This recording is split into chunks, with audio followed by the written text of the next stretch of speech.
السلام عليكم داوديا meel walba joogtaan kusoo dhawaada wararkii Dheere News wararka naga soo gaaraya gobolka Hiiraan ee bartamaha Soomaaliya ayaa sheegaya in maanta ciidamada sida gaarka ah oo tababaran ee Danab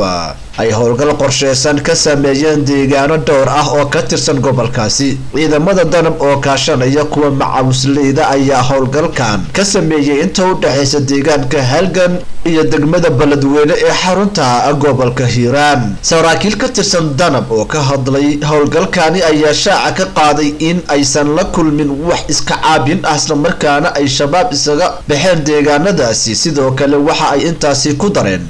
inay burburiyeen xarumo iyo saldhigyo ay al-shabaab ku lahaayeen halkaas oo ay tilmaameen inay ka soo abaabuli jireen weerarada qorsheysan Danab saraakiisha uu hadashay waxa kale oo ay hoosta ka xariiqan inay sii wadi doonaan dhaqdhaqaaqyada ka socda duleedka Beledweyne oo ay wali ku sugan yihiin kooxda howlgalkan ayaa jawaab u ahaa weerar culus oo ay toddobaadkan xoogaga al-shabaab ku qaadeen saldhigga ciidamada gorgor ay ku leeyihiin deegaanka Burdaar ee gobolka Hiiraan dhanka kale tana wasiirkii hore ee wasaaradda waxbarashada dowlad goboleedka Koonfur Galbeed Mudane Cabdiraxmaan Cismaan Malaaq ayaa ka hadlay xaaladda siyaasadeed ee maamulkaasi xilli haatan la isku hayo qabashada doorashada Cabdiraxmaan Cismaan oo wareysi siiyay telefishinka Universal ayaa eedeymo culus u jeediyay lafta gareen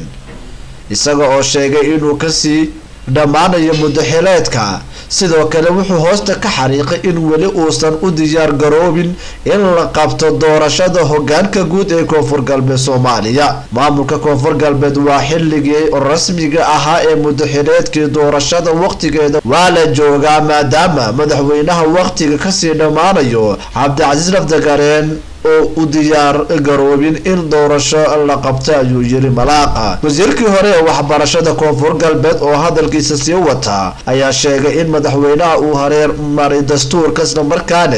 uu sameystay muddo kororsi wuxuu rabaa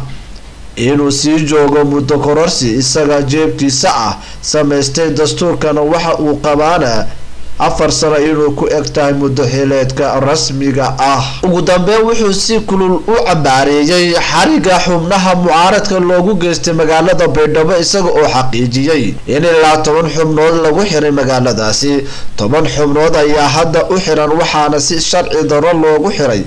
Baydhabo xoriyatul qowl ma jiro ayuu markale yiri wasiirkii hore ee waxbarashada Koonfur Galbeed